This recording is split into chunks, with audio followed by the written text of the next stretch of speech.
السلام عليكم ورحمة الله وبركاته صاحب yaal soo dhawaada maanta waxaan wadaa su'aalo xalxiraale ah koley waxaan u maleynayaa dadkii xalxiraalayaasha iyo xujooyinka furi jiray inay wax uun nooga xiran yihiin oo meesha nala joogaan marka waxaan rajaynayaa inaad ka jawaabi doontaan runtii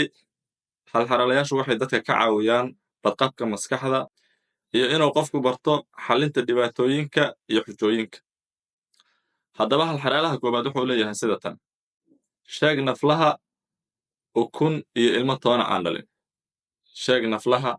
ukun iyo ilmo toona aan dhalin xalxiraalaha labaad sheeg wax meeshaad rabto ku geynaya isagoon dhaqaaqin sheeg wax meeshaad rabto ku geynaya isagoon dhaqaaqin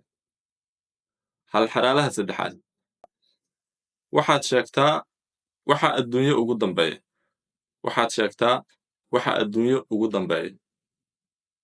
xalxiraalaha afaraad waxaad sheegtaa waxaad adigu leedahay oo lagaga isticmaal badan yahay yacni wax adigu aad leedahay oo dadku kaa adeegsan og yahay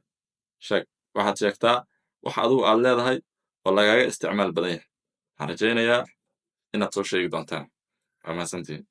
meeshaana waxaan ka codsanayaa inaad dhulka ka qaadaan ood falow iyo leeg intaba aad iskugu dartaan wabillahi tawfiiq